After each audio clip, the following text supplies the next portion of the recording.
What would you do if you found 400 silent warships hidden inside empty space? What would you feel if every record in your galaxy said humans were extinct, but one of those ancient ships suddenly opened its doors?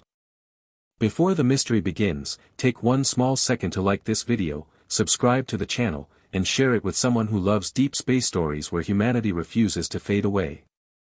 The survey ship Endless Curiosity was not built for war. It was not built to chase enemies or protect borders. It was a quiet ship with clean white corridors, careful science teams, and a crew that enjoyed boring days because boring days meant nobody was dying. Its job was simple. It went where no one wanted to go and looked at places no one expected to matter. For 11 weeks, the Endless Curiosity had been mapping a region called Dead Space. The name was not official, but every pilot used it. Dead Space was a wide stretch between star lanes where there were no useful planets, no strong signals, no trade routes, and no reason for any ship to travel there unless a council had paid them to confirm that nothing interesting existed. Navigator Vethlin was almost ready to confirm exactly that. Nothing interesting existed. He sat at his station with one hand around a cup of cold ration brew and the other hand flicking through passive scan records. His main screen showed a flat field of static. His secondary screen showed a slow drift of dust and weak radiation. His third screen showed the ship cook sending him a message about whether reprocessed protein could legally be called breakfast. Vethlin was writing a reply when every alarm on his station lit up at once. He froze. At first, he thought the system had suffered a cascade error. That happened sometimes in deep space when old radiation ghosts passed across the sensors.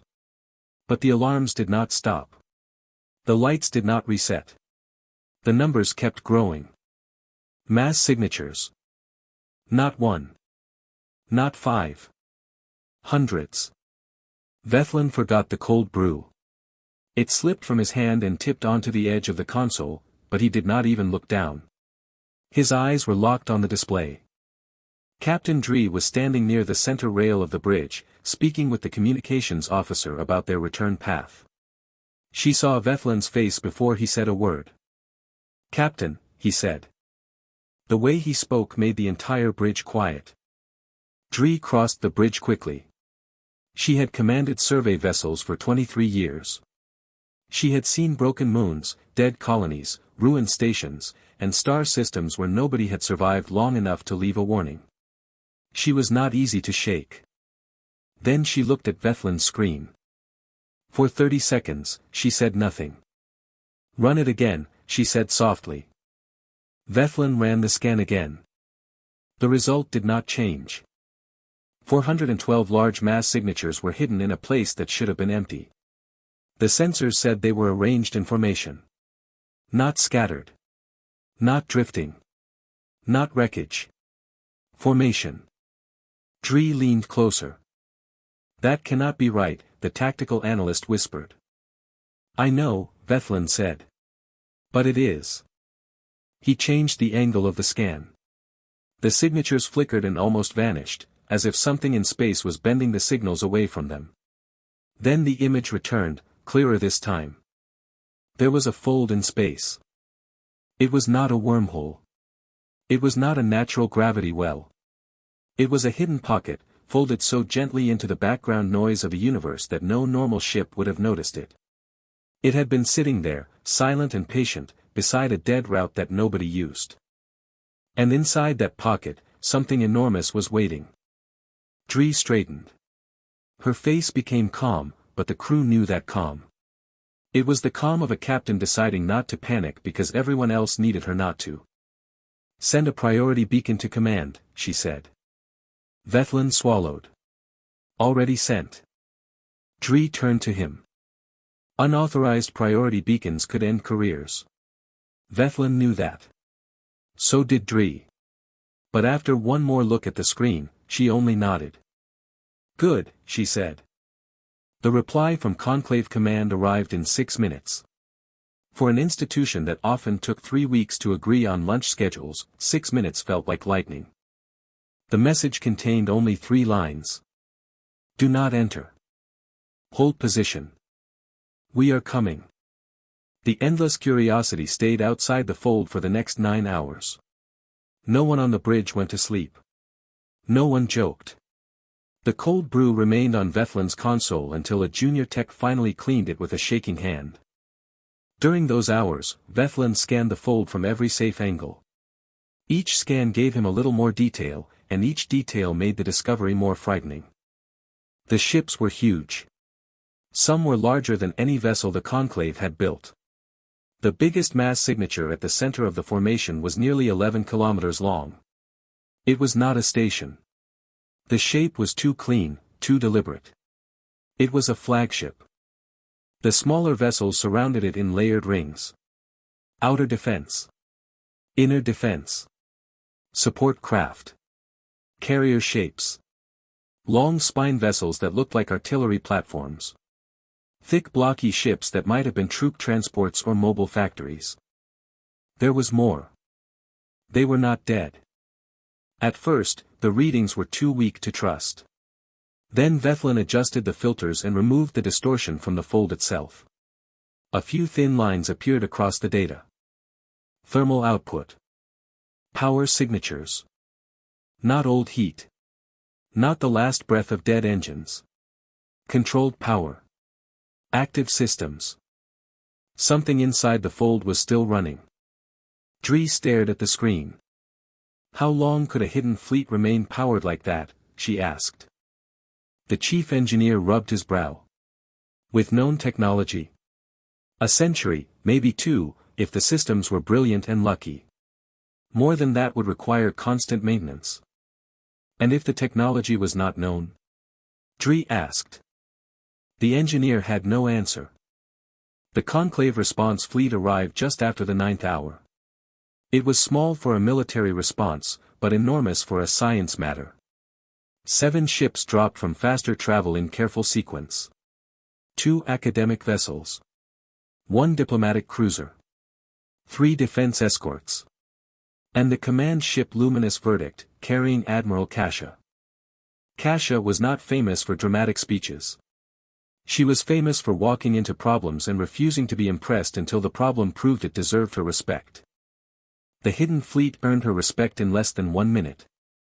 She stood on the bridge of the Luminous Verdict and watched the processed scan rebuild itself across the display. Her skin markings shifted with slow blue light, a sign of deep concern among her people. Beside her stood Dr. Stephen Rice, an archaeologist from the Conclave archive. He had been called because the first scans showed strange hull geometry and old markings. For 40 minutes, he said almost nothing. He moved through ancient classification lists, cross-checked drive shapes, and compared structural patterns to records older than most member states. Then he stopped. Kasha looked at him. Doctor. Stephen did not look up at first. Say it, she said. He lifted his head slowly. Admiral, he said, these ships match the oldest human naval architecture in the archive. Not perfectly, because our records are incomplete. But the drive housings, the hull balance, the defensive geometry, and the language fragments are consistent. The bridge listened. Stephen's voice lowered. This is a human fleet. No one moved. To most species in the Conclave, humans were a historical footnote.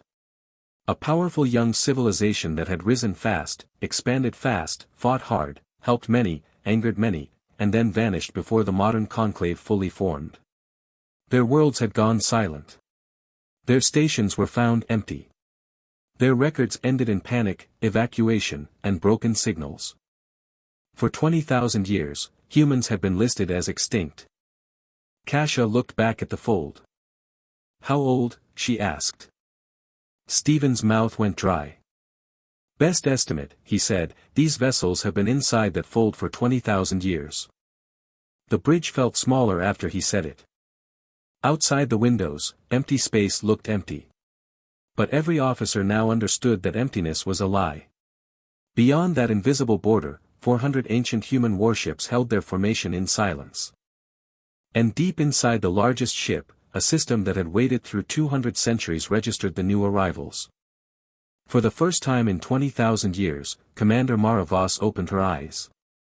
If this discovery already has you hooked, help the channel grow with one quick like, Hit subscribe for more HFY stories, and share this video with a friend who would want to see humanity wake up from the dark. Admiral Kasha's officers argued for caution. They did not argue quietly. Her tactical officer wanted a full defensive ring placed around the fold. Her diplomatic advisor wanted 3 days of protocol review. The science team wanted more passive scans. The security chief wanted drones sent in first.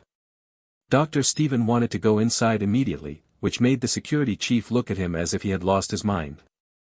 Kasha let them talk. She stood in the center of the bridge with her hands behind her back, watching the fold shimmer faintly on the display. When the last argument ended, she spoke. 1 shuttle, she said. 6 people. No heavy weapons. Sidearms only. We go in slowly. We announce ourselves. We do not look like an invasion. The tactical officer turned toward her. Admiral, with respect, that is the most dangerous option available. No, Kasha said. The most dangerous option is pretending 400 human warships did not notice us arrive. The bridge went quiet. She pointed at the scan. Something inside that fold detected the endless curiosity before we knew the fold existed. It watched Captain Dree for hours. It watched us arrive. It has not fired. It has not locked weapons. It has not sent threats. It opened no attack window. It waited. That does not mean it is friendly, the security chief said. No, Kasha replied. It means it is patient. I would rather meet patience with trust than fear. 30 minutes later, the shuttle left the luminous verdict. Kasha took Dr. Stephen, security officer Feth, communications specialist Tassa, medical officer Yalara, and an engineering observer named Ometh. 2 pilots remained on the shuttle with engines warm. The fold swallowed them gently. That surprised everyone. The crossing should have been violent. It should have pulled at the hull. It should have confused their instruments. Instead, space simply softened around them, then cleared. The static vanished. The fleet appeared. Tassa stopped breathing for 3 seconds. The ships were not merely large. They were beyond the normal idea of ships. They looked less like machines and more like cliffs cut into shapes by people who had no interest in beauty unless beauty came from purpose. Each vessel was dark gray, edged with old plating, weapon lines, sensor towers, and heavy armor that had not been designed to impress anyone. It had been designed to survive. They passed the first outer cruiser. It was longer than many conclave stations. Its hull carried small burn marks and old repairs, but no decay. Lights glowed along its side in slow pulses, like the breath of something sleeping. Power is stable, Ometh whispered. Not emergency stable. Normal stable. Dr. Stephen's eyes were wide. Impossible. Feth gave him a sharp look. Please stop saying that inside the ancient war fleet. Stephen did not answer. He was too busy recording everything. As they moved deeper, the formation became clearer. The fleet was arranged like a shield around the flagship. Every ship protected another ship. Every route inward was covered by layered fire lines. Any enemy entering without permission would have been destroyed from a dozen angles before it understood the pattern. But no weapons aimed at the shuttle. That was what frightened Kasha most. Not the guns. Not the size. Not the ancient human engineering. It was the restraint. The fleet did not need to threaten them because it already knew it could win. They approached the flagship. Its name appeared in old human letters across the hull. Stephen read it slowly through the translator. Shield of Memory. The name made the shuttle quieter. The flagship filled the forward screen. 11 kilometers of armor, hangars, towers, and long silent weapon spines. Its surface held the scars of a civilization that had built under pressure, not luxury. The lines were hard. The docking bays were sealed. The engine structures ran along the rear like city-sized bones. Then one docking port opened. No request had been sent. No clearance code had been exchanged. The port simply opened, warm lights guiding them in. Tassa looked at Kasia. "Admiral." Kasia kept her voice steady. "Take us in." The shuttle docked without resistance. The clamps accepted them gently. Atmosphere pressure matched their suits before the pilots requested it. "They know our environmental range," Yalara said. "From scans?" Feth asked. "From scans good enough to map our biology," she replied. That did not make anyone feel better. Kasia stood at the airlock and checked her sidearm. Then she moved her hand away from it. The gesture was small, but everyone saw it.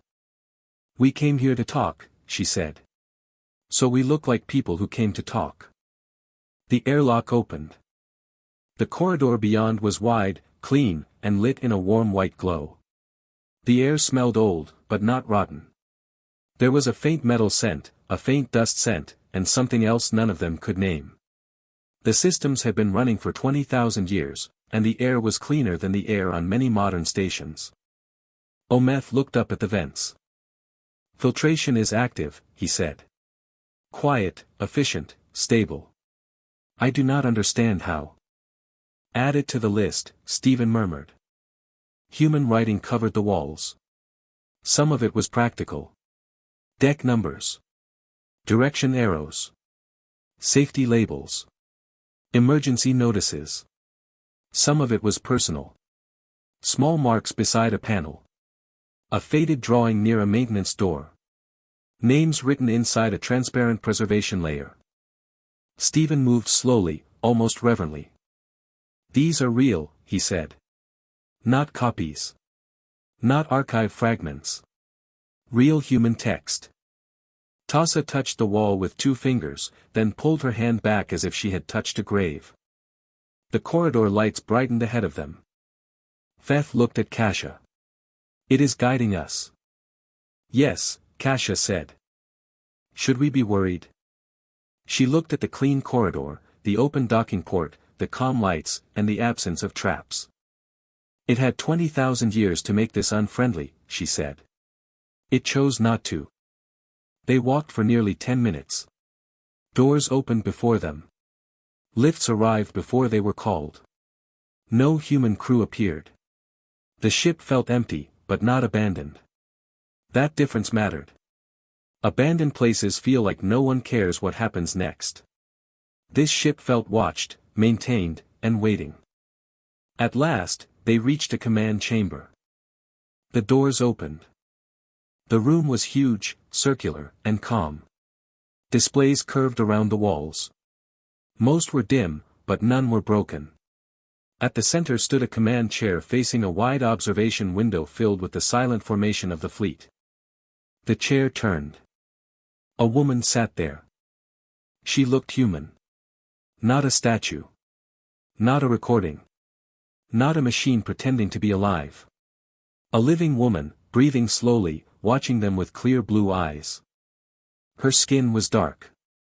Her hair was close-cut and gray at the temples. Her uniform was black, simple, and perfectly kept. She had the stillness of someone who had not wasted movement in a very long time.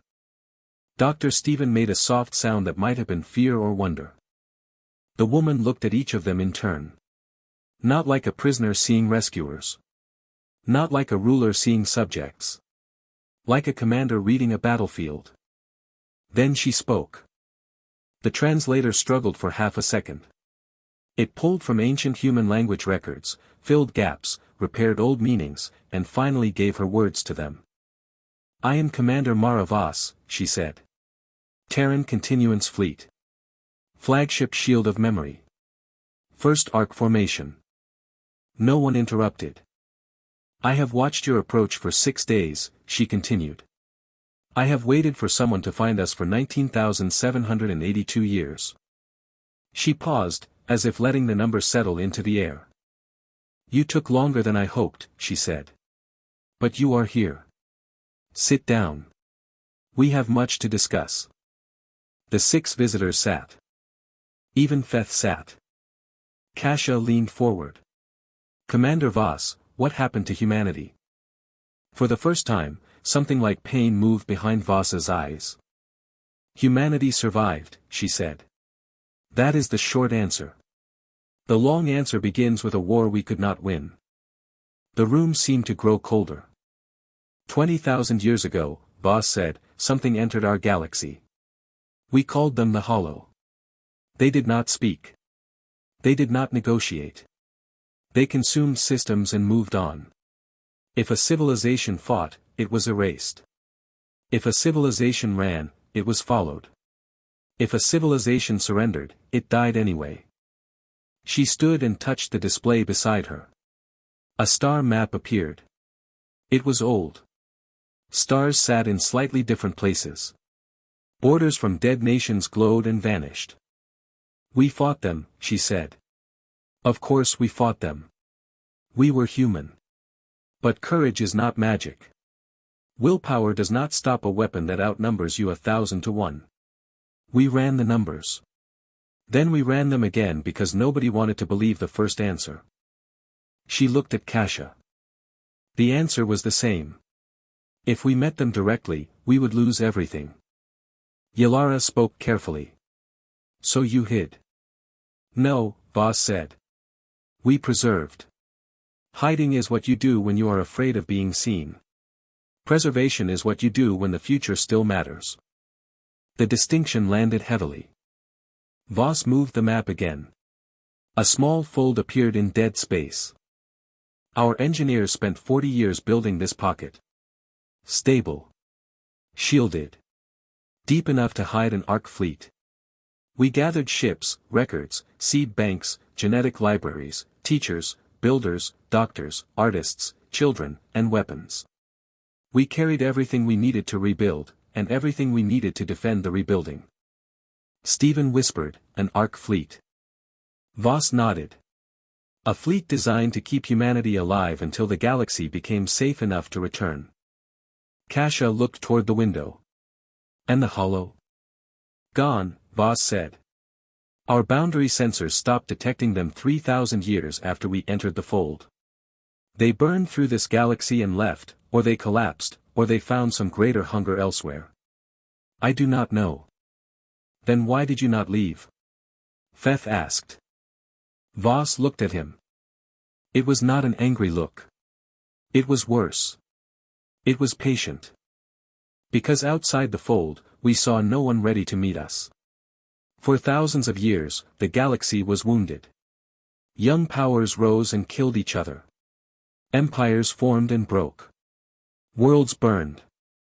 We were not going to bring 400 human warships into a frightened galaxy and become the next disaster in its history. Feth had no reply. Voss continued. So I waited. I watched. I measured. I looked for signs that the civilizations outside had learned restraint. Kasha slowly understood. You opened the docking port because we came in one shuttle. Yes, Voss said. You could have surrounded us with weapons. You could have sent probes like knives. You could have treated us as a threat before you knew our names. Instead, you came with 6 people, recording tools, medical equipment, and engines left running because you are brave, but not stupid. A tiny curve touched her mouth. That was enough. The silence after that was deep. Then Voss picked up a tablet from the arm of her chair. The device came alive instantly. Now, she said, I will show you the fleet. I have waited a very long time to show someone. Try to keep up. Pause the video only if you need to breathe, because the story is just opening its first door. While you are here, press like, subscribe, and share this with a fellow sci-fi fan who understands why one patient human commander can change a whole galaxy. The tour of the Shield of Memory lasted an entire day. It did not last that long because the ship was confusing. In fact, it was the opposite. Every corridor made sense. Every lift was placed where a tired crew member would need it. Every emergency path was clear. Every system had backups, and every backup had another backup behind it. The tour lasted a day because the ship was not only a ship. It was a nation folded into metal. They entered the weapon bays next. Feth became very quiet. Rows of rail systems stretched into the distance. Missile racks slept behind armored doors. Point defense towers hung from the ceiling like folded insects. Energy projectors sat inside rotating housings larger than houses. Voss did not brag. She did not smile. She explained the weapons like a farmer might explain tools. These were built for the hollow, she said. Large swarm targets. Heavy armor. Adaptive shielding. High-speed approach patterns. We needed overlapping fire, deep magazines, and targeting that could correct for space-time distortion at range. Feth stared at one projected specification for a long time. This output is not possible, he said. Voss looked at the display, then back at him. It is right there, she said. I mean with modern conclave materials. Then your modern materials are behind. She said it without cruelty. That made it more painful. Yalara made a small sound when she saw the energy discharge estimates. Her translator did not render it. Later, in her report, she would describe it as a medical response to severe military shock. But the weapons were not what stayed with them. The libraries did. Voss took them through heavy doors into a long chamber where the air was cooler and softer. Shelves rose up across multiple levels. Not digital shelves. Real shelves. Physical archives. Sealed cases. Memory crystals. Printed books. Etched plates. Art storage. Language records. Scientific journals. Children's stories. Music scores. Personal letters. Everything kept in layered formats because, as Voss explained, humanity had once lost too much data by trusting one storage method. If knowledge matters, she said, you do not store it once. You store it in ways that fail differently. Stephen walked between the shelves with tears in his eyes. He had spent his career studying broken human fragments. A cracked warning plaque. A damaged song file. Half a legal record. A child's toy found under dust on a dead station. Now he stood inside a living archive that contained more human history than the Conclave had ever known existed. He reached toward a book, then stopped. May I? He asked. Voss watched him for a moment, then nodded. Stephen lifted the book with both hands. It was a children's astronomy guide. The cover showed a blue planet under a bright moon. He opened it carefully and saw handwriting on the first page. A child had written a name there 20,000 years ago. Mina Varela. Age 8. This book is mine, but you can borrow it if you give it back. Stephen closed his eyes. She is here? He asked. Voss looked at the name. Yes. Stasis Ring 3. Pod 7214. Stable. Stephen held the book against his chest for one breath before placing it back with care. In the medical wing, Yalara nearly refused to leave. Human medicine was not magic, but it was advanced in ways that made her rethink entire branches of conclave treatment. The fleet had been sealed at the peak of emergency preparation. For 40 years before entering the fold, humanity had poured everything into survival medicine, long-duration stasis, genetic recovery, trauma repair, and psychological endurance.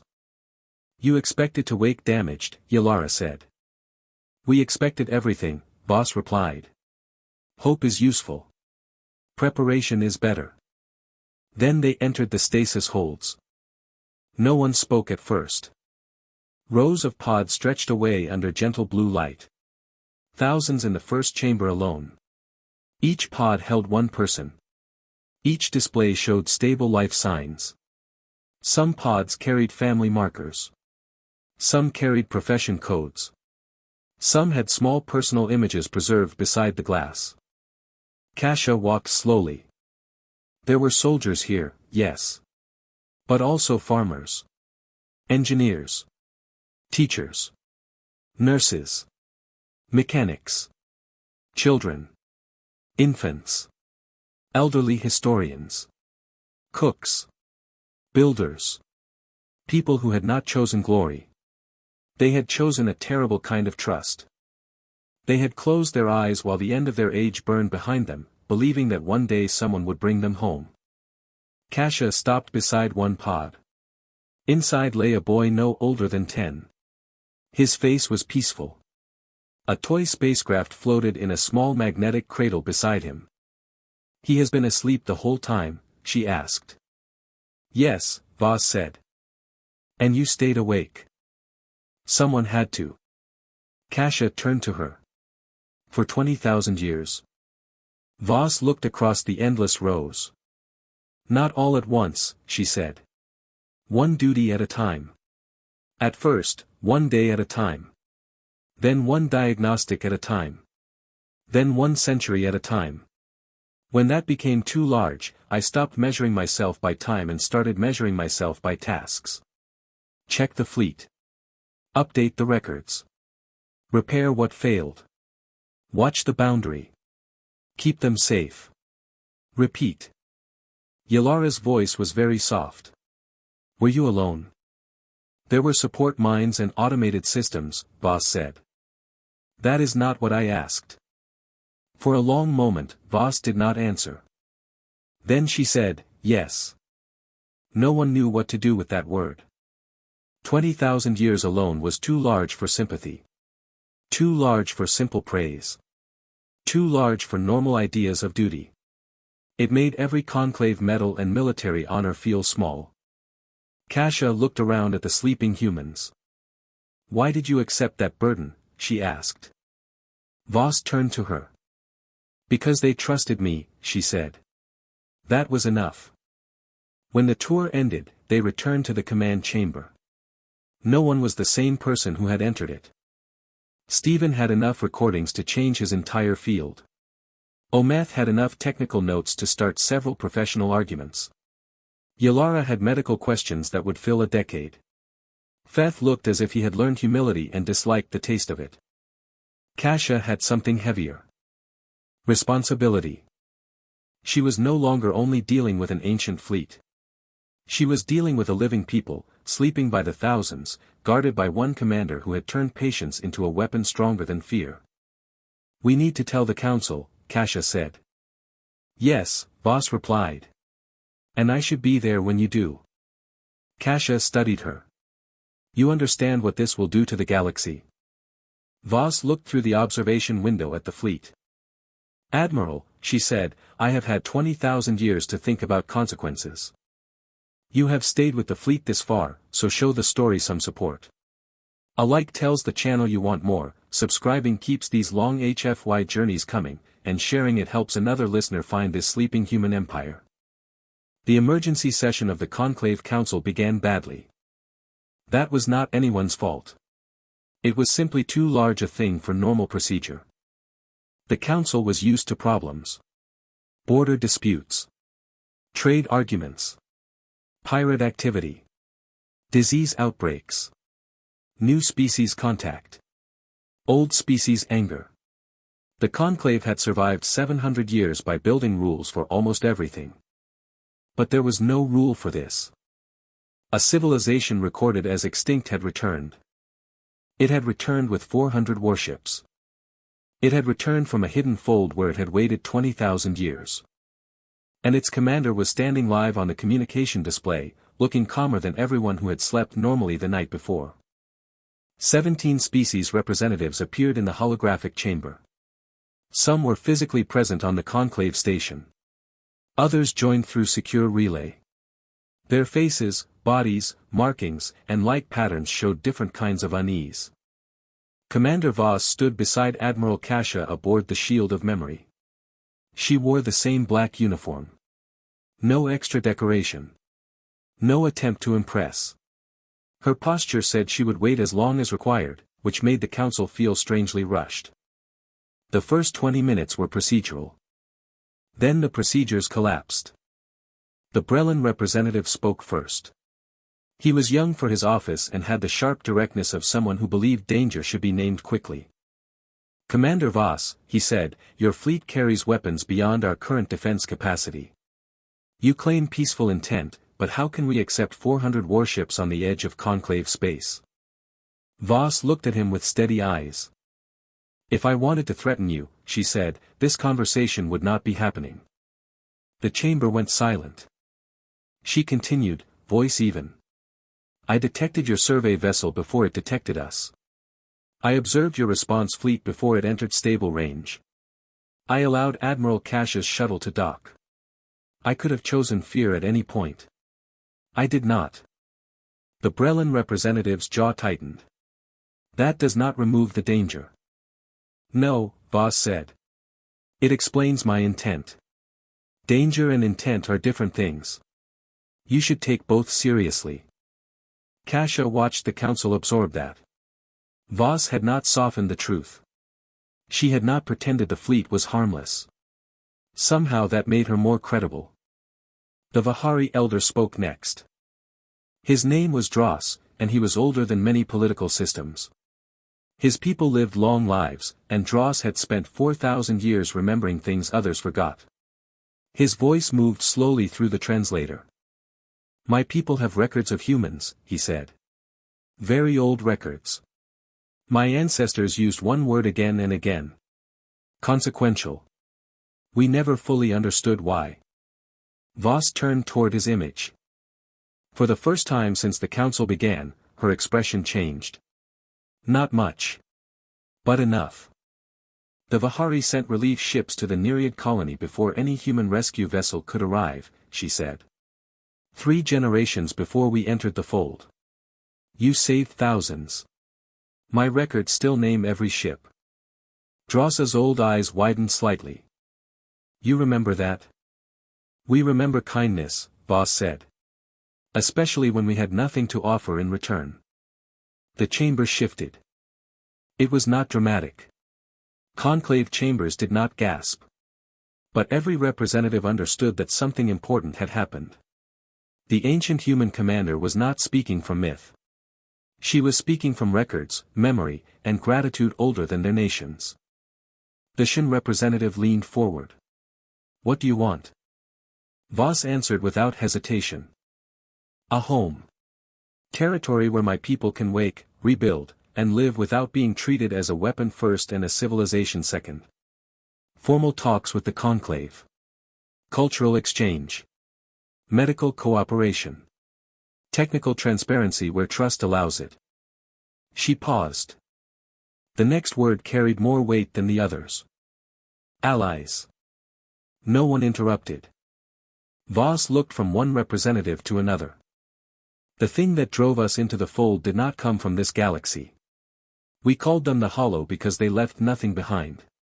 They passed through. They vanished from our sensors 17,000 years ago. I do not know if they died, moved on, or are simply far away. But I know this. Civilizations that prepare alone die alone. That sentence entered the chamber like a cold wind. The military delegates looked at one another. The scientists began sending private notes. The diplomats became very still. Kasha had already heard the warning, but hearing it before the council made it worse. The human fleet was not only a discovery. It was an alarm left running for 20,000 years. The Brellan representative spoke again, but his tone had changed. Are you saying the Hollow could return? I am saying I do not have enough evidence to call the danger dead, Voss replied. Humans learned not to confuse silence with safety. Dross closed his eyes for a moment, then opened them. My ancestors wrote that where humans are present, things do not remain the same. Voss held his gaze. No, she said. They do not. The session lasted 9 hours. By the end, no final treaty existed. No territory had been granted. No fleet status had been decided. But 3 things were agreed. First, the human fleet would remain inside the fold under observation, but not blockade. Second, conclave medical and cultural teams would assist with revival planning.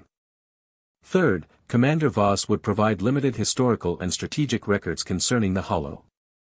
The third agreement frightened the council most. When the first Hollow records were transmitted, even in summary form, several representatives requested private recess. The old human data showed entire systems going dark in patterns too clean to be natural. It showed evacuation fleets disappearing. It showed last stands that lasted hours, then minutes, then seconds as the hollow adapted. Humanity had not hidden because it was weak. Humanity had hidden because it had understood the size of the nightmare before anyone else.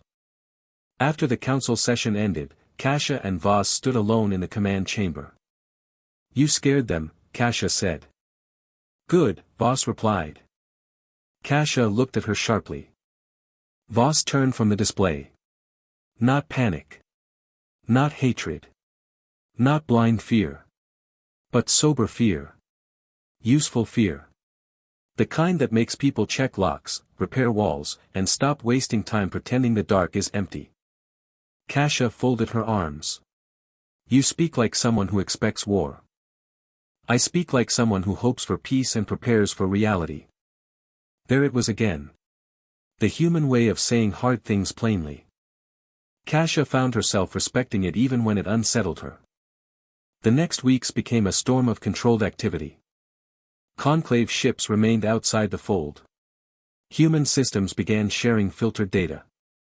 Medical teams debated revival safety. Engineers asked for access they were not yet trusted enough to receive. Historians begged for archive time. Defense analysts tried to calculate the strength of the human fleet and failed in increasingly elaborate ways. Through it all, Voss kept working. She answered the council. She reviewed fleet status. She monitored stasis conditions. She read conclave history. She adjusted revival plans. She recorded personal logs. She slept in short, carefully scheduled periods because Yalara had discovered that she had been using medical stimulants in moderation for longer than many species had existed, and had reacted with what Voss called professional disapproval and what everyone else called horror. "You cannot command a civilization while ignoring your body," Yalara told her. Voss raised one eyebrow. "I have done so for 20,000 years. Then you have been wrong for 20,000 years. Kasia expected Voss to resist. Instead, the commander considered it, nodded once, and changed her schedule. "That is all?" Kasia asked later. "A good officer accepts correct advice," Voss said. "Even from someone born 20,000 years after you entered duty?" "Especially then," Voss replied. "Fresh eyes are useful." Kasia smiled despite herself. The galaxy outside began to learn the truth. At first, the conclave released only careful statements. An ancient human survival fleet had been discovered. Contact was peaceful. Security was stable. Cultural and medical procedures were ongoing. No one believed the statements were complete, because they were not. Rumors spread faster than official words. Some claimed the humans were ghosts. Some claimed they were machines wearing dead bodies. Some claimed they had returned to conquer the galaxy. Some claimed they carried the cure to every disease and the answer to every energy problem. Some prayed to them. Some demanded they be destroyed before they woke. Voss reviewed the public reactions without surprise. "Your people are afraid," Kasia said. "So are mine," Voss replied. "The difference is mine have not woken up yet." That sentence became the center of the next phase. The revival protocol. Voss had written it across centuries. Not one plan, but many versions. She had revised it after every 1,000-year diagnostic.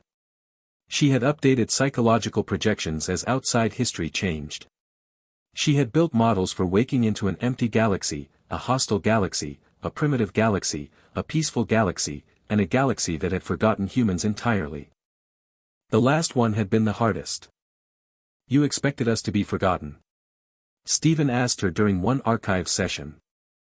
"I expected everything," Voss said. "That seems exhausting." "It is why we survived." The final revival plan began with medical staff.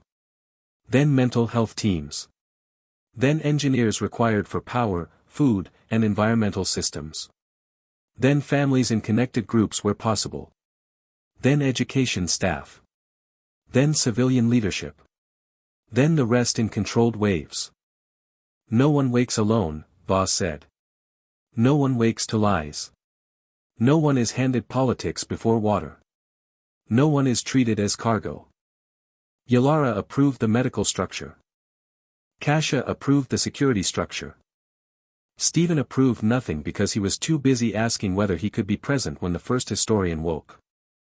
Voss told him, only if you promise not to ask questions until they finish drinking. Stephen promised. He later broke that promise after 12 minutes.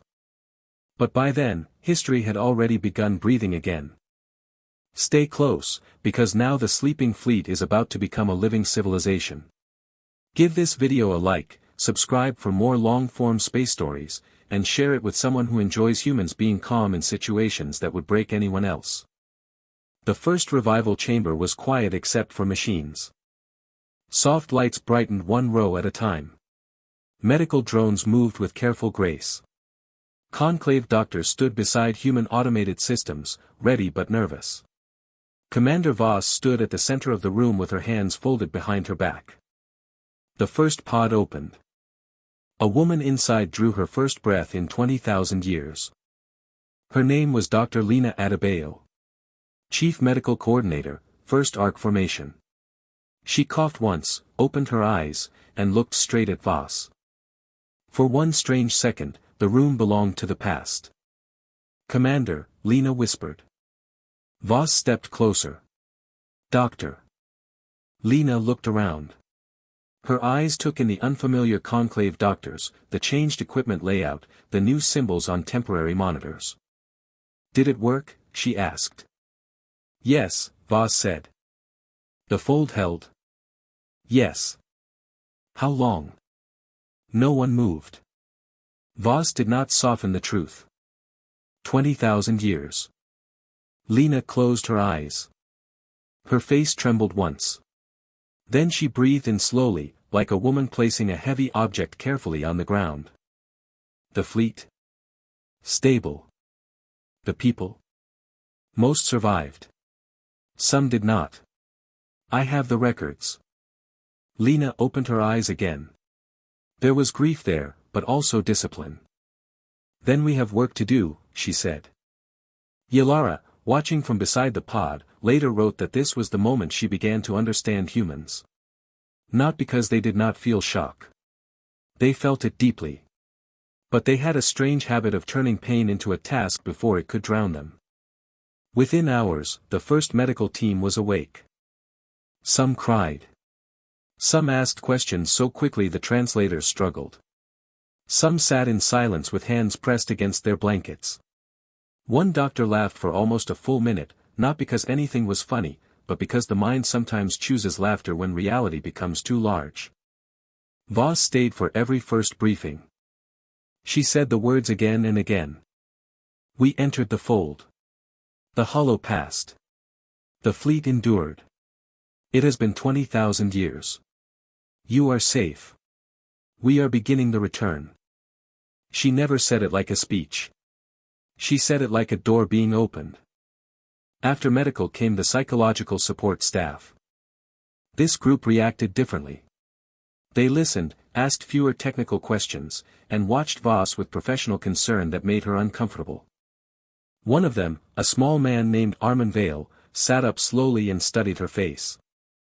How long were you conscious? He asked. The whole period, Voss said. He stared at her. Commander, he said softly, that is not a survivable thing. And yet, Voss replied. Armin did not smile. That answer is going to become a problem between us. Get in line, Yalara murmured. The conclave medical team learned fast that humans used humor near pain the way some species used medicine. Not to deny it. To make room around it. The next waves were harder. Engineers woke wanting system reports before they wanted food. Security officers woke asking whether the perimeter was safe. Teachers woke asking how many children survived. Parents woke asking for children. Children woke asking why everyone looked older, stranger, or sad. The truth had to be given carefully, but always plainly. A materials engineer named Cortez woke in the third wave. He listened to the briefing without blinking. 20,000 years, he said. Yes, Voss replied. Full generators stayed within tolerance. Within 3%. Cortez frowned. I argued for tighter tolerance. I suppose I was being dramatic. Then he tried to stand. Lena pushed him back onto the bed. You have been awake for 2 minutes. And apparently late by 20,000 years, he said. Where do you need me? That line spread across the human fleet within a day. Where do you need me? It became something between a joke and a prayer. Not every revival was clean. There had been failures. Not many, considering the impossible length of time, but enough that Voss knew every name. Power surges in the 3rd century. A coolant issue in the 8th. A microscopic seal flaw in one civilian section that had taken 16 lives before the system isolated it. A software collapse on a small support ship that Voss had personally repaired too late for 5 pods. She had recorded them all. When families asked, she told them. She did not send assistance. She did not hide behind reports. If a parent asked whether a child survived, Voss came herself when possible. If a partner asked for a name, Voss gave it. If someone broke under the answer, she stayed. There was a woman named Sira who woke asking for her daughter. The daughter had died in the 3rd century of the Vigil. Sira did not scream. She simply became very still. Then she asked to see the record. Voss gave it to her. Sira read the details, the time, the failure, the repair attempt, and the note Voss had written afterward. The note was short. I am sorry, little one. I was not fast enough. Sira read it twice. Then she looked at Voss. You wrote this? Yes. You were alone? Yes. Sira's face folded with grief. Not only for her child. For the commander who had carried the death alone for nearly 20,000 years. Voss sat beside her for 4 hours. They spoke very little. The conclave observers watched these moments with growing confusion. They had expected humans to be ancient and strange. They expected formal rites, military hardness, perhaps cold survival instincts.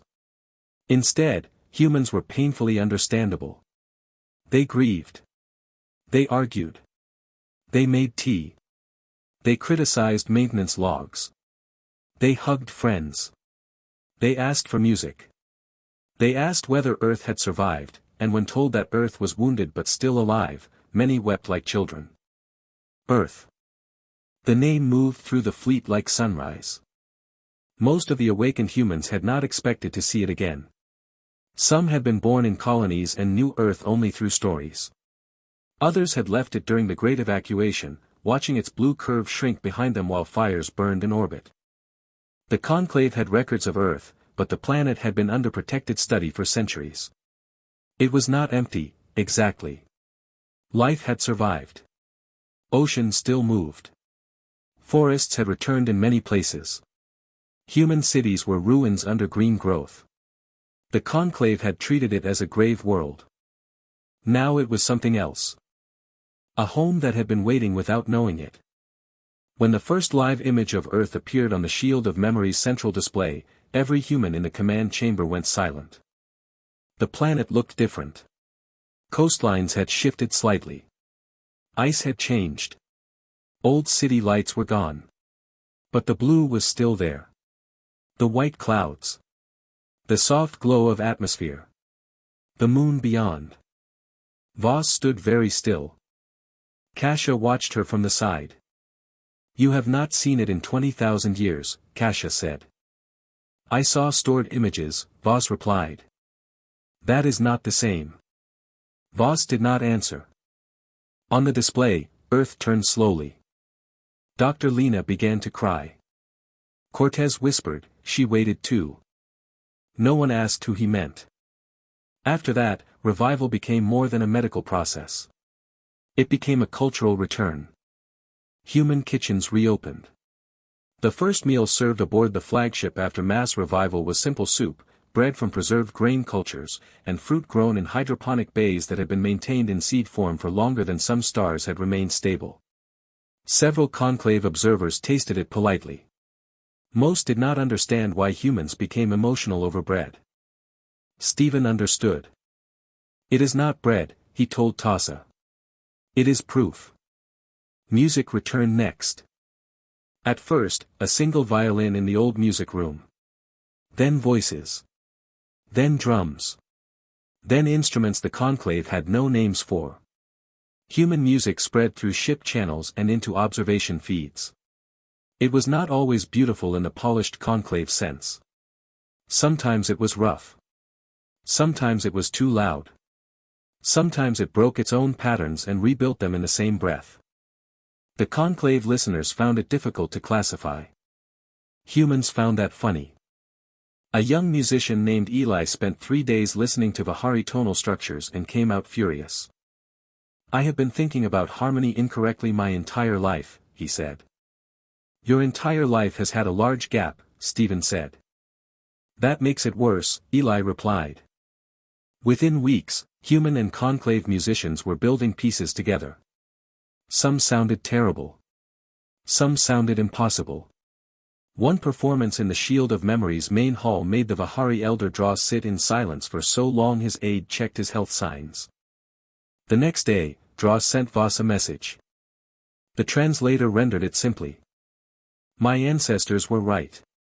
Humans are consequential. I am glad we became worthy of finding. Voss read the message twice. Then she saved it in a private archive. Kasia noticed. What is that archive? She asked. Voss closed the file. Things worth keeping. You kept it for 20,000 years. Yes. What else is in it? Voss looked at the sleeping fleet beyond the glass, now slowly waking into noise and light. Small things, she said. Those are usually what matter. The story is breathing now, just like the fleet. Tap like if you can feel the weight of that return, subscribe so you do not miss the next human legend, and share this with someone who knows that survival is not always loud. 9 months after first contact, Admiral Kasia sent a private message to her family. She had not written much since the discovery. Her days belonged to meetings, security briefings, medical reviews, council updates, and long conversations with a commander from an age that was supposed to be gone. But one night, after watching another group of human children wake and ask where the stars had gone, Kasia needed to say something without official language. She recorded the message in her quarters. I thought they would make me feel small, she said. That is what I expected. A fleet from deep time. Warships larger than our stations. A commander older than our institutions. I expected distance. I expected coldness. She paused. Instead, I feel fortunate. That is not the exact word, but it is close. They are not a lost civilization. They are a civilization that waited. One thing happened to them. The other thing was chosen. There is a difference, and I think that difference may change us. She almost deleted the message. Then she sent it. The months that followed proved her right. The human fleet became busy in a way that made conclave observers dizzy. Ships that had been silent for 20,000 years turned into workshops, schools, kitchens, clinics, debate halls, and engineering nightmares. Every vessel had lists. Humans loved lists. Repair lists. Wake lists. Food lists. Archive lists. Personal lists. Lists of missing objects. Lists of questions for aliens. Lists of alien foods ranked by whether they were edible, beautiful, suspicious, or clearly an attack. Voss allowed some of the humor because it kept fear from hardening. She did not allow disorder. Every ship ran diagnostics. Every system was inspected. Every weapon remained under lock and command authority. Every stasis failure was documented and honored. Every revived person received orientation, medical care, and time. The engineering teams impressed the conclave most. Humans did not treat machines like dead tools. They spoke to them, cursed at them, praised them, named them, and maintained them with a strange mixture of technical skill and personal loyalty. The crew's persistent argument caused particular trouble. Its chief engineer, a broad woman named Nadia Okonkwo, submitted a maintenance history so detailed that the conclave technical team held an emergency meeting about their own documentation standards. The ship name confused them. Persistent argument? Ometh asked. Nadi grinned. Construction budget fight. The name stuck. You named a warship after an administrative dispute. A very important administrative dispute. Ometh looked horrified. This is not dignified. She survived 20,000 years, Nadi said, patting the bulkhead. She can be called whatever she wants. Ometh later admitted that the ship's systems were extraordinary. Nadi said, of course they are. She is stubborn. This human habit spread into conclave thinking with surprising speed. Younger engineers began speaking of ships as if they had moods. Older engineers complained, then secretly adopted the practice when repairs improved. Cultural exchange moved even faster. Conclave food entered human kitchens. Human spices caused 3 minor medical incidents and 1 diplomatic apology. Human coffee became controversial. Vihari tea became sacred among several human officers. Brelin mineral cakes were banned from one human mess hall after someone used one as a hammer and damaged a table. The conclave expected humans to be overwhelmed by the future. Instead, humans treated the future like a difficult neighbor. They asked direct questions. They learned languages with hungry focus. They compared laws. They challenged assumptions. They admired art. They fixed broken devices without permission, then apologized when told that the device had been ceremonial and not meant to function. Dr. Stephen became close friends with a human historian named Rafik Sen. Rafik was old when he entered stasis and older in spirit when he woke. Small, sharp-eyed, and mercilessly curious, he consumed conclave history like a starving man at a feast. In 11 days, he read the public archive summary. In 20, he requested restricted academic material. In 30, he sent Stephen a document of questions so difficult that Stephen considered pretending he had not received it. The document was 14 pages long. It politely suggested that several foundational conclave assumptions were based on political convenience rather than evidence. Stephen submitted it to the academic council. They did not reply for 3 weeks. When they finally did, their message began with, "We may need to revisit several foundations." Stephen showed it to Rafik. Rafik smiled. 3 weeks is fast for an institution to question itself. I am encouraged. Encouraged about the conclave? Stephen asked. Encouraged about the conversation, Rafik said. The phrase stayed with Stephen. The conversation. That became the unofficial name for everything happening between humans and the galaxy. Not contact. Not integration. Not political process. The conversation. It sounded smaller, but it was more honest. A conversation could change direction. It could go wrong. It could heal. It required listening. Voss liked the term. Wars end when conversation becomes impossible, she said. Civilizations grow when conversation becomes difficult but continues anyway. Kasia wrote that down. She had begun writing down many things Voss said. Not because Voss was always right. She was not. She carried old fears, old habits, and a military mind shaped by extinction pressure. She distrusted easy optimism. She disliked committees. She could be blunt enough to bruise people who were only trying to help. But she listened. That surprised many people. When a young conclave sociologist challenged her assumptions about post-revival identity, Voss did not dismiss him. She asked for his evidence. When he provided it, she changed 3 orientation modules. When human officers argued that Earth should be reclaimed immediately, Voss refused. We do not return to a living planet like conquerors, she said. Earth has healed without us. We will ask what we can repair before we ask what we can take. That statement reached the public and changed the tone of the debate. Many species had feared that humans would demand their old home as a sacred right and ignore the ecological protections placed around it. Instead, the first official human request concerning Earth was for permission to send a joint survey team including conclave ecologists. Dross called it wise. The Brelin representative called it politically convenient. Voss replied, wise choices are often convenient later. That is why we call them wise. The Brelin representative stopped enjoying their exchanges, but he did begin respecting them. Meanwhile, the hollow records grew more troubling. Human analysts and conclave defense scholars worked side by side inside sealed rooms. The old data showed patterns no one liked.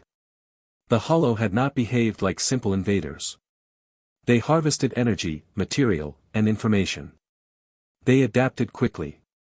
They ignored surrender. They seemed less interested in territory than in consumption. Then a conclave astronomer found something in deep survey archives. A pattern of missing stars beyond the outer rim. Not recent. Not clear. But familiar enough to make the room cold. Voss reviewed the data and said nothing for a long time. Kasia stood beside her. Is it them? I do not know, Voss said. But it could be. Yes. The word was quiet. The next day, Voss requested a second council session. This time, no one complained about procedure. You are deep in the heart of the mystery now.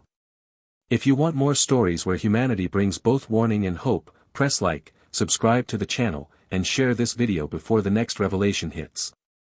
The second council session felt different from the first. The first had been shock. The second was fear learning to stand upright. Commander Voss did not arrive alone. Beside her stood Admiral Kasia, Dr. Lena Adebayo, historian Rafik Sen, engineer Nadia Okonkwo, and Dr. Stephen Rice. Humans and conclave together. That visual mattered, and Voss had chosen it because she understood symbols even when she pretended not to care for them. The missing star pattern appeared above the chamber.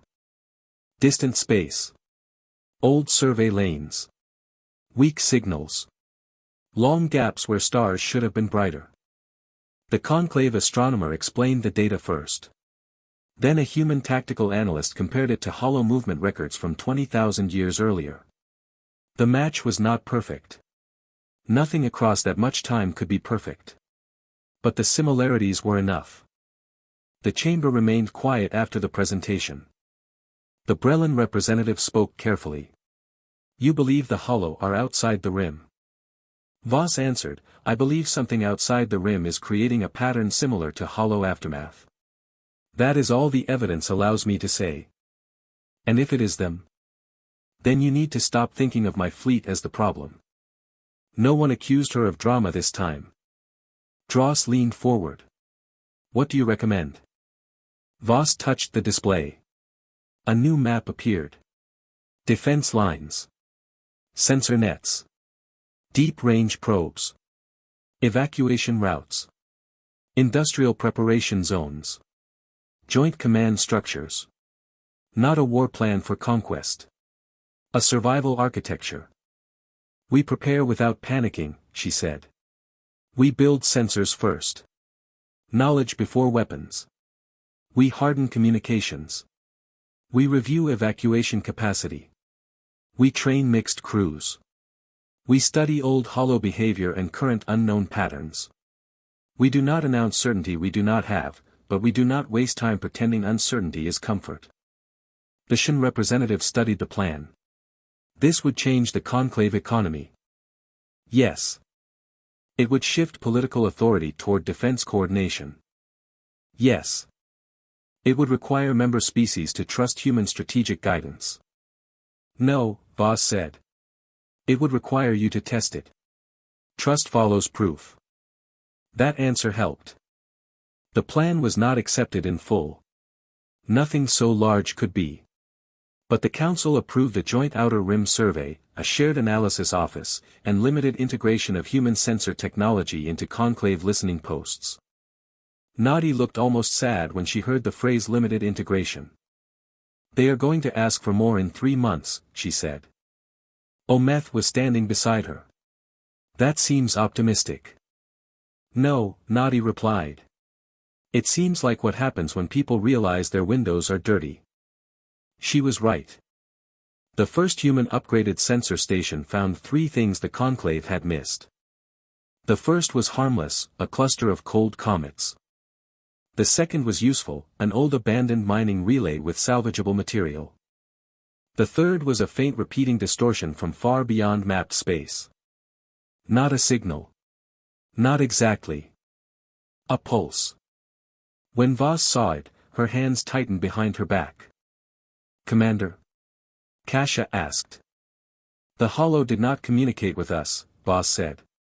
"But their machines produced synchronization pulses before swarm movement." Kasia felt the floor vanish beneath her in a way no gravity system could prevent. "Is this one of those pulses?" "It is too faint to confirm." "Your face says otherwise." Voss looked at her.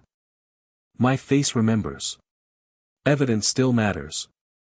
They sent probes. The probes took weeks to reach proper range. During those weeks, the galaxy changed in small ways. Not all at once. Not with panic. But with the slow tension of people checking old locks. Shipyards received new contracts. Medical systems reviewed emergency capacity. Schools began teaching the known history of humanity correctly for the first time. Public channels debated whether the human fleet was a blessing or a warning. Some worlds protested defense spending. Others requested human advisors immediately. Humans kept rebuilding. That was what impressed Kasia most. Even with the possible return of the Hollow, they did not stop planting gardens in hydroponic bays. They did not stop opening schools. They did not stop arguing about music.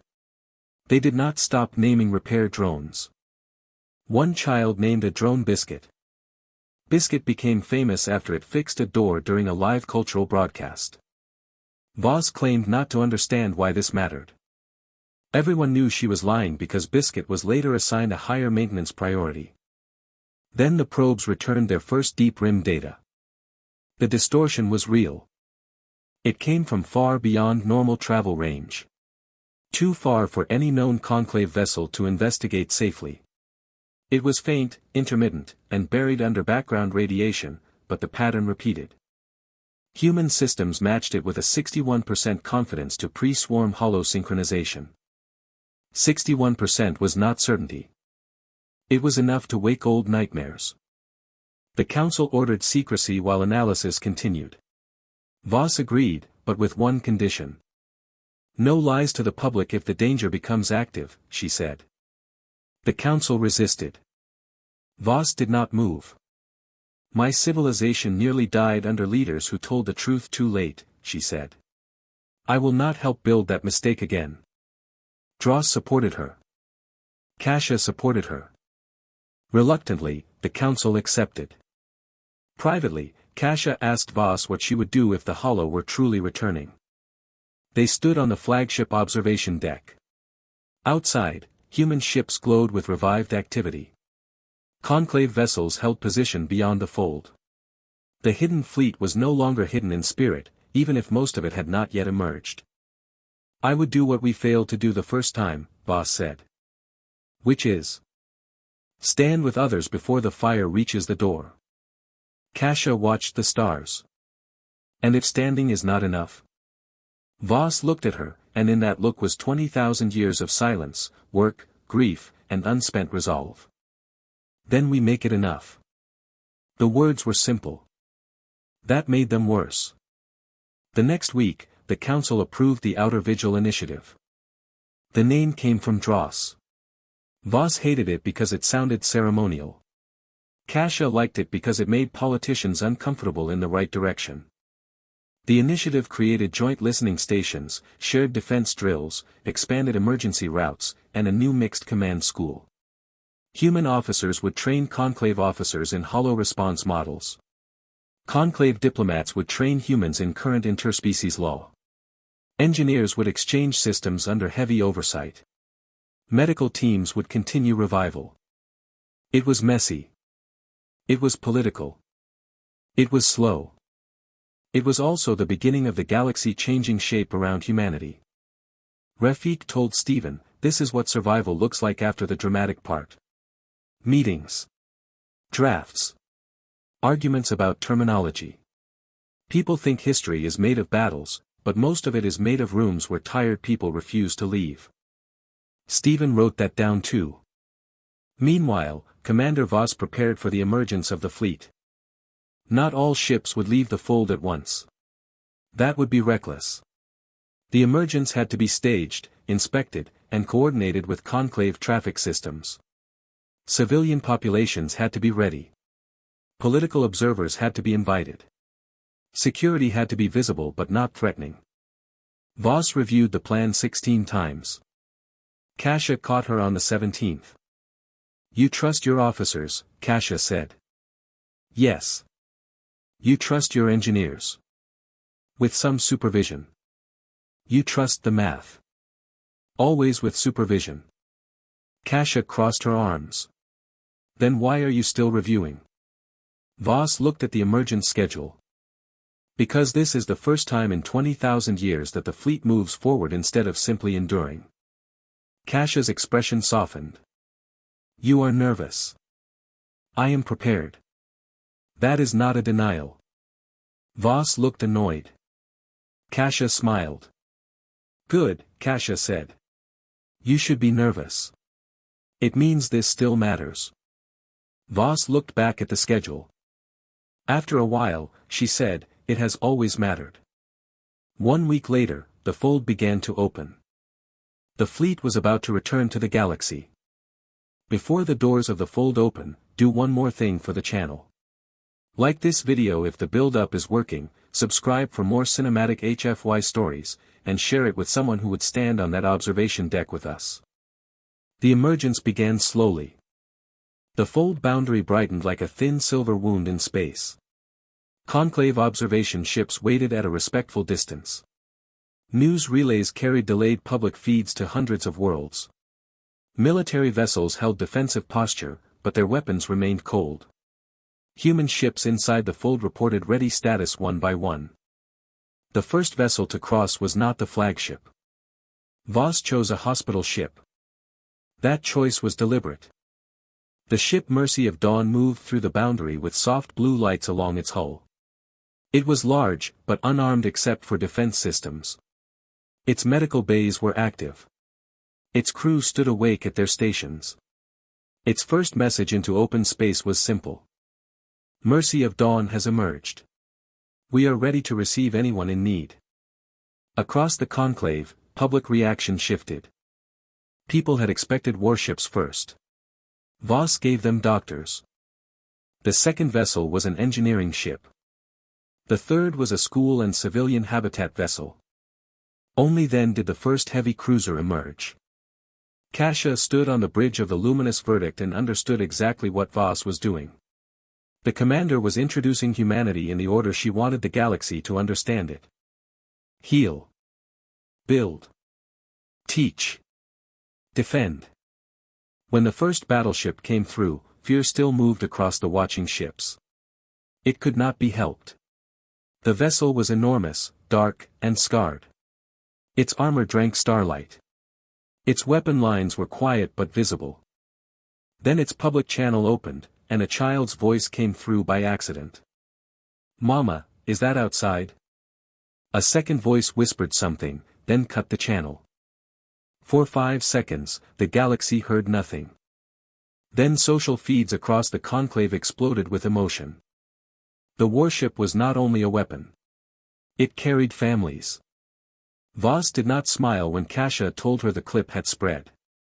But she did say, good. The emergence continued for 4 days. Ship by ship, humanity returned. The shield of memory came last among the first wave.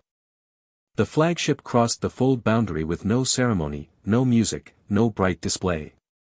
11 kilometers of human memory entered open space under quiet engine light. Its hull caught starlight for the first time in 20,000 years. On its bridge, Voss stood at the forward window. The stars were wrong. She had known they would be. Stellar drift was not a surprise. She had watched maps update across millennia. She had calculated the changes. She had reviewed sky projections many times. Knowing was not the same as seeing. The constellations of her childhood were bent. Some bright markers had shifted. A few stars she remembered were dimmer. Others were gone from the shapes her mind expected. The galaxy was the same place, but not the same sky. For the first time in a very long while, Voss looked lost. Kasia stood beside her. She had learned not to speak too quickly in moments like this. At last, she asked, "How does it feel?" Voss watched the stars. "Like finishing a sentence," she said. "One I began a very long time ago." Below them, across the fleet, humans stood at windows. Some were old enough to remember the sky before the fold. Some had been children then. Some had been born in the emergency years and knew only fear, ships, and promises. Some were children now, waking into a story they had inherited but not lived. They looked out together. Many cried. Many laughed. Some began taking notes. That was also human. On the academic ship docked near the flagship, Stephen wrote in his field journal. He had studied dead civilizations all his life. He had learned to read absence. Broken pottery. Dead signals. Empty cities. Names without voices. Now he watched a civilization refuse to be in absence. He wrote, "I thought archaeology taught me how to understand the dead. I now see that it was preparing me to recognize the living when they returned wearing the dust of history. I was not ready. No one could have been ready. I am grateful I was here." He sent the entry to no one at first. Then Rafik found out and demanded to read it. "Too emotional," Rafik said. Stephen frowned. "Really?" "No," Rafik replied. "I wanted to see your face. It is good. Humanity's return did not solve every problem. That mattered. Stories often end when the lost fleet comes home, as if survival itself closes every wound. But real survival begins the harder work. Territory negotiations were difficult.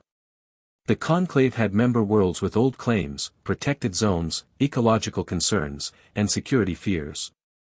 Humans needed space to live, farm, build, and bury their dead. Every possible home system came with questions.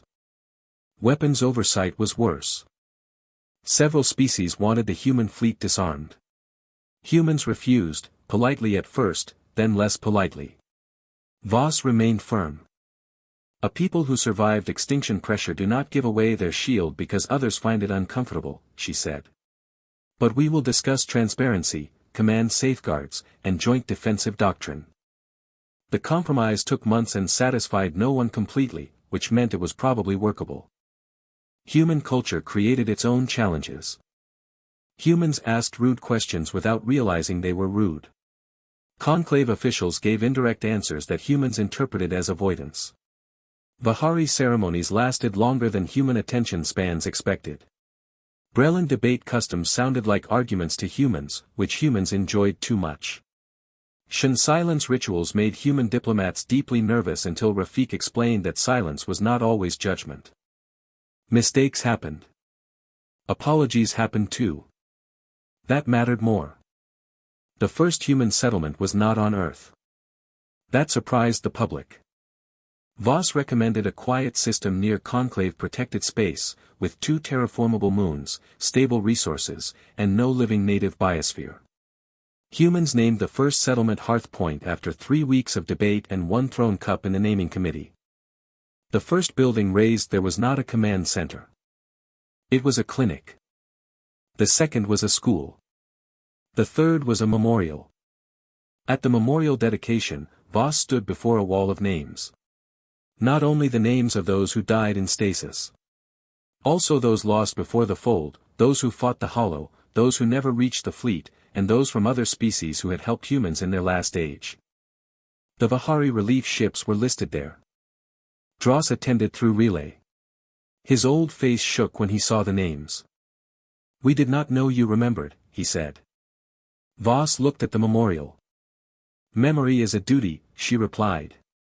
"Not a mood." The phrase became carved beneath the wall. Months passed. The Outer Vigil initiative expanded. Human sensors improved conclave listening range. Conclave biology helped humans adapt to changed worlds. Mixed crews began training. The first human cadets entered conclave diplomatic programs. The first conclave officers entered human combat simulation and emerged looking personally betrayed by physics. Feth took one of those simulations. He lasted 4 minutes. Voss told him that was better than expected. He asked what the expected time had been. She did not answer. Their relationship improved after that. The hollow pulse remained distant. It appeared again twice, then vanished for months. Some politicians argued that the danger had been exaggerated. Others demanded full militarization. Voss rejected both extremes. Fear is a tool, she told the council. Do not worship it. Do not throw it away. Use it. Kasia realized that this was perhaps the deepest human lesson. Humanity had not survived because it was fearless. It survived because it had learned to carry fear without letting fear command. That lesson spread slowly. Worlds began revising emergency plans. Children learned human history in schools. Human music entered conclave concert halls. Conclave mathematics entered human academy courses. Joint engineering teams argued beautifully. The galaxy did not become peaceful overnight. It became more awake. And Voss kept working. Always working. One evening, after a long council review, Kasia found her alone on the observation deck of Hearthpoint's orbital station. Below them, the new colony glowed with small lights. Not many yet. A few roads. A hospital. A school. Hydroponic domes. Construction yards. The first human city in 20,000 years. Voss watched it without speaking. Kasia stood beside her. You should rest, Kasia said. People keep saying that. Because it keeps being true. Voss glanced at her. You have become comfortable giving orders to ancient commanders. Only one. And she needs supervision. For a moment, Voss looked almost amused. Below, a shuttle lifted from the settlement and rose toward orbit. Kasia asked, do you ever think about what comes after your duty? Voss did not answer quickly. For a long time, she said, there was no after. There was only until. Until someone found us. Until the fleet woke. Until the people were safe. Until we returned. And now. Voss looked down at Hearthpoint. Now there is next. That sounds like work. It usually is. Kasia smiled. That is not an answer. Voss was quiet for a while. Then she said, maybe after the next thing, I will learn what peace feels like. Kasia did not push. Some answers need time to become true. The stars outside burned on, uncaring and beautiful.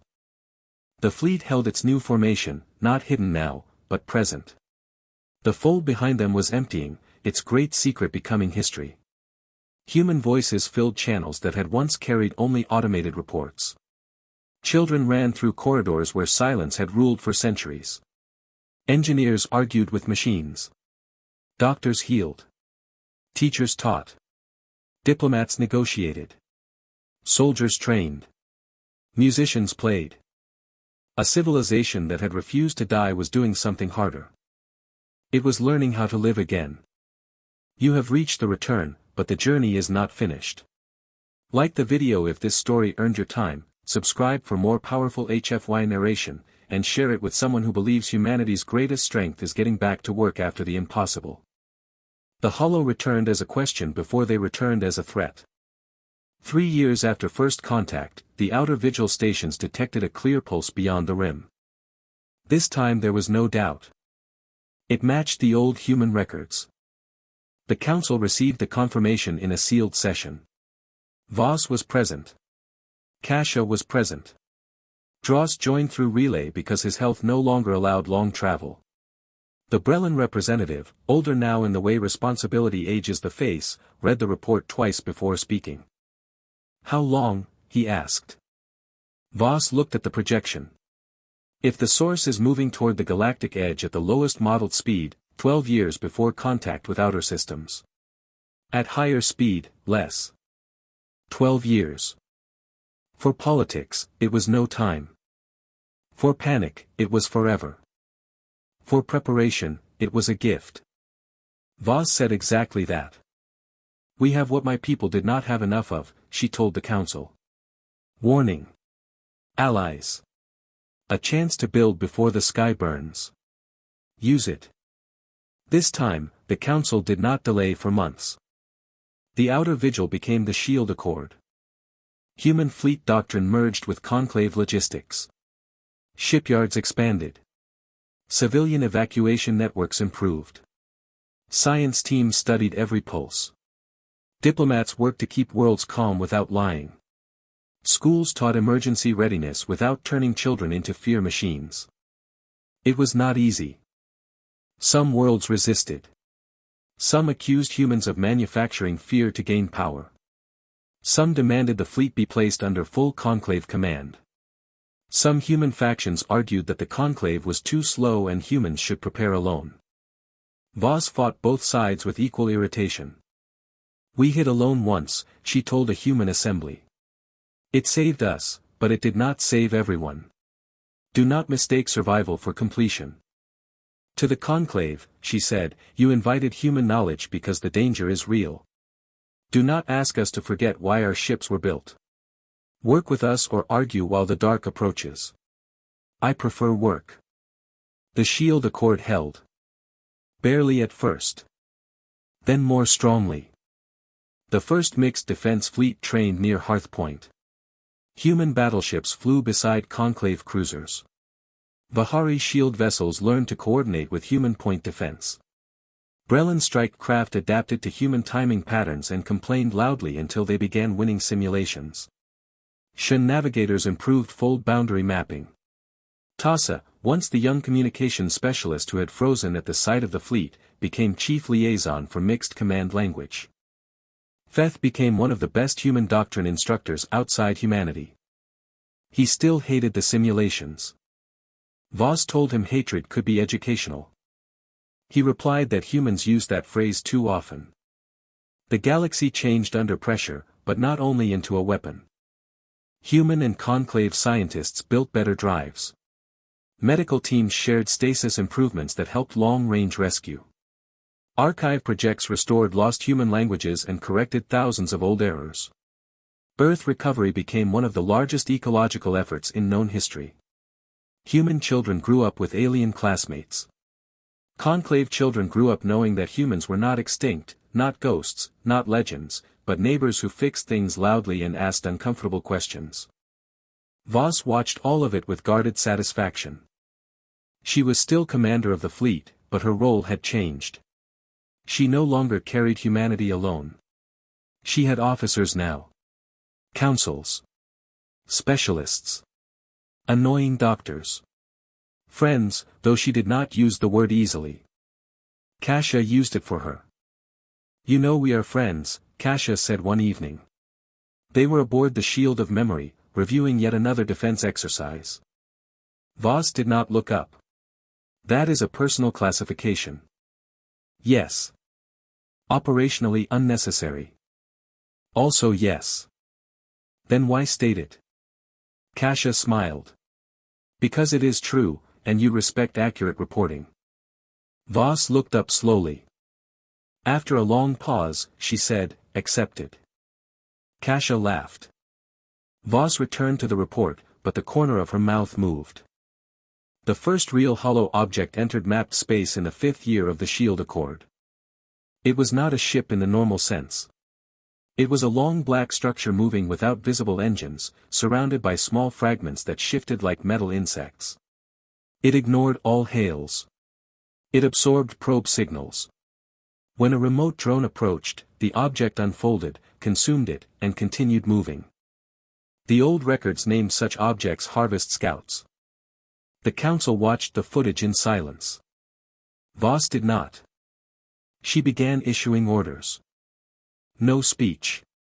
No fear. Orders. Track but do not engage with crewed vessels.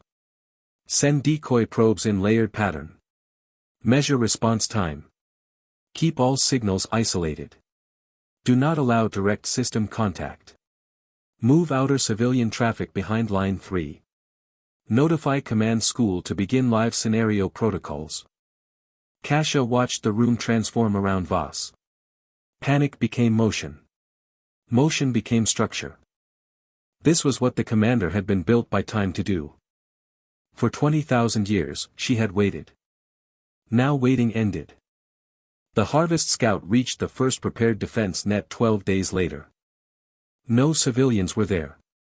No unprotected stations. No confused colonies. Only decoys, mines, shield drones, sensor traps, and a mixed fleet watching from beyond engagement range. The hollow object entered the net. It adapted quickly. Too quickly. It consumed the first drones and shifted its outer shell. It ignored false signals after only 3 minutes. It cut through a mine cluster and changed course before the second layer fired. The conclave officers went pale. Voss leaned toward the display. "There you are," she said. Kasia looked at her. Voss's eyes were cold, focused, alive. "It learns from threat," she said. "So stop threatening it. Feed it answers we choose." The fleet changed tactics. Instead of attacking directly, they gave the scout a pattern of false weaknesses. It followed them. Each adaptation led it deeper into a field designed by human systems and conclave mathematics together. Vahari shields shaped its path. Brelin craft drove it with precise pressure. Shen navigators folded micro-distortions around its escape vectors. Then the shield of memory fired one shot. 1. The beam crossed space like a white line drawn by judgment. The Harvest Scout split open. For a moment, fragments tried to rejoin. Human point defense and conclave drones burned them apart. The object died without ever seeing a living target. The command room stayed silent. Then Feth whispered, "We won."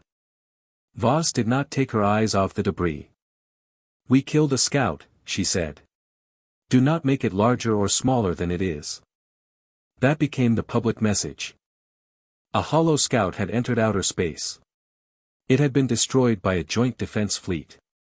No civilian lives were lost. More danger might follow. Preparation would continue. The public reaction was fear, yes. But also something new. Confidence. Not blind confidence. Not the foolish belief that victory was guaranteed. A steadier thing. The knowledge that the galaxy had not been caught sleeping. The shield accord strengthened overnight. Worlds that had hesitated joined. Shipyards doubled efforts. Scientists gained access to more data. Human commanders and conclave officers became symbols of a future that was no longer divided between ancient and modern. After the battle, Voss returned to her quarters and opened the Things Worth Keeping archive. She added the battle report, but not because of the destroyed scout. She saved a short audio clip from the mixed command channel. A Brelin pilot, under pressure, had shouted, "Human pattern confirmed," following the trap. A human officer had replied, conclave shield holding, "Trust the line. Trust the line." Voss saved that. Later, Kasia found her standing alone by the window. "You were right," Kasia said. "It came back. A scout came back. Still." Voss watched the stars. "Being right about danger is not satisfying." "No," Kasia said. "But being ready is." Voss considered that. Below them, the fleet moved in calm formation. Not hidden. Not alone. Not waiting in darkness anymore. "Yes," Voss said at last. "It is. The final lesson is coming."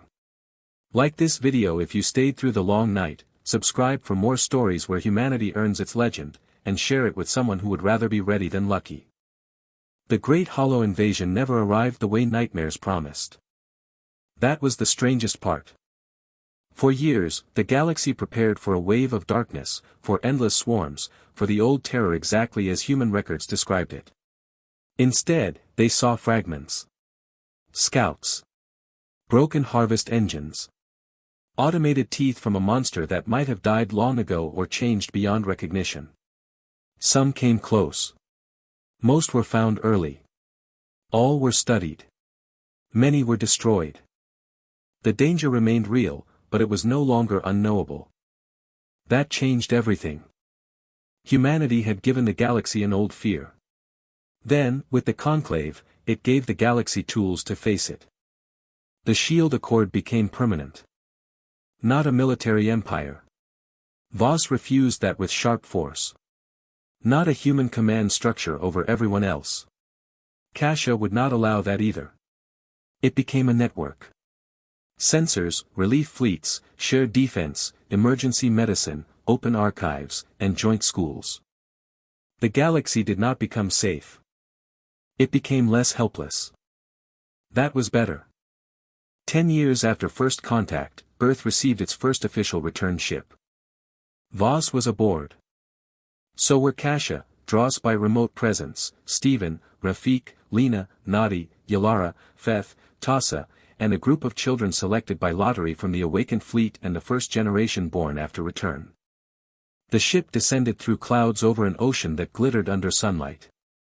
No city lights covered the coast. Forests had swallowed old ruins. Rivers had changed course. Animals moved through places where highways once cut the land. Humanity's home was not as they had left it. But it was alive. The landing site was outside an old city, now mostly green. Conclave ecologists had marked safe paths. Human environmental teams moved carefully. No flags were planted at first. That had been Voss's order. "We are not claiming a prize," she said. "We are greeting a survivor." When the ramp lowered, no one moved for a moment. The air came in. Earth air. Different, full of plant life and ocean salt and soil. Dr. Lena began crying before her foot touched the ground. Rafik knelt and pressed his hand into the dirt. Nadi whispered something to herself that the translator did not catch. Stephen stood behind them, aware that he was witnessing the end of one history and the beginning of another. Voss stepped down last. Kasha noticed that. The commander who had led the fleet through 20,000 years let others touch Earth first. When Voss finally placed her boot on the soil, she closed her eyes. For a few seconds, the woman who had become a symbol was only a person who had come home too late and exactly on time. A child beside her asked, "Commander, is this where we started?" Voss opened her eyes. "Yes," she said. "Is it where we end?" Voss looked at the forest, the old ruins, the sky, and the mixed group standing together on the living world. "No," she said. "It is where we remember how to begin." They walked through the old city carefully. Vines climbed towers. Birds nested in broken windows. Rain had softened stone. Trees grew through plazas where crowds once moved. There were memorial markers placed by conclave preservation teams long before anyone knew humans would return. Voss stopped at one of those markers. It read, in several languages, "Here lived a people who reached for the stars." She studied it for a long time. "Not bad," Rafik said. "Incomplete," Voss replied. He smiled. "Naturally." The new marker, added later with conclave approval, read, "Here lives a people who returned with friends." That one stayed. Earth did not become crowded overnight. Humans had learned patience, whether they liked it or not. Restoration teams studied ecosystems. Settlements were limited. Sacred ruin zones were protected. Children visited. Elders told stories. Conclave scientists learned the strange emotional force of a homeworld return to its people. Voss visited often, but she did not retire there. Not yet. There was still work. There would always be work. But the work changed. 5 years after the first Earth landing, Commander Mara Voss stepped down as active commander of the Terran Continuance Fleet. The ceremony was small because she threatened to cancel anything large. It took place aboard the Shield of Memory. Kasha attended. So did Lena, Nadi, Rafik, Stephen, Feth, Tassa, Yalara, and representatives from across the conclave. Dross, too weak now for travel, sent a message. It said, "You waited until we were ready. Rest until we are wise." Voss read it twice. Then she saved it. Her successor was Admiral Lena Ortiz, a child of the fleet who had entered stasis at 14 and grown into command after revival. She stood before Voss with tears she refused to shed. "I relieve you, Commander," Ortiz said. Voss looked at her. For a moment, everyone saw the full weight of transfer. Not just command of ships. Command of memory. Command of a people who had once fit inside a hidden fold and now belonged to the galaxy again. "I stand relieved," Voss said. The words were formal. Her voice almost broke. Almost. After the ceremony, Voss went alone to the old command chamber. The chair still faced the observation window. Outside, the fleet held formation, but not the old sealed formation. This one had open paths. Shared lanes. Conclave vessels among human ships. Movement everywhere. Kasha found her there. "I thought you might come here," Kasha said. Predictable of me. Consistent. Voss accepted the correction. They stood together, as they had stood many times before. Kasha asked, "What will you do now?" Voss looked at the fleet. "There is an academy asking me to teach. Earth Restoration wants strategic planning. The archive wants oral history. Yalara says I require medical supervision. Rafik says I require hobbies. Nadi says I am banned from touching dock control software. All reasonable. Traitor." Kasha smiled. Voss's gaze softened. "I may start with 1 day," she said. 1 day. 1 day where nothing is required of me. Kasha nodded. "That sounds like peace." Voss considered the word. "Maybe," she said. The next morning, Voss went to Earth. No ceremony. No escort beyond basic security. She walked in a protected forest near the old city. The air was cool. Leaves moved overhead. Somewhere, water ran over stone. She sat beneath a young tree grown from an ancient seed carried aboard her fleet. For the first time in longer than any living mind could understand, Mara Voss had no immediate order to give. At first, that felt wrong. Then a bird called from somewhere in the branches. Voss looked up. She listened. No alarms. No diagnostics. No boundary warnings. No empty fold. No sleeping civilization depending only on her. Just wind. Just leaves. Just a living world beneath a changed sky. She opened her private archive one last time that day. Things worth keeping. She added a short recording. The sound of wind in earth trees. Then she closed the archive. Not forever. Nothing human is ever that final. But for now. Years later, students across the conclave would learn the story of the lost human fleet. Some would focus on the technology. Some on the weapons. Some on the hollow. Some on the politics of return. Some on the strange friendship between an ancient human commander and a conclave admiral who had been brave enough to arrive in one shuttle. But the best teachers always ended with the same lesson. Humanity was not great because it never ran. Humanity ran when running was the only way to keep the future alive. Humanity was not great because it never feared. Humanity feared deeply, then built systems, ships, songs, schools, and shields anyway. Humanity was not great because one commander stayed awake. Humanity was great because thousands trusted one another enough to sleep, and one commander loved them enough to keep watch. The fleet had waited in darkness for 20,000 years. When the galaxy found it, the fleet did not wake to conquer. It woke to remember. It woke to warn. It woke to build. And when the next darkness came, humanity did not stand alone, because this time the galaxy stood with them. So if anyone ever asks what was hidden in that silent fold of dead space, do not say it was 400 warships.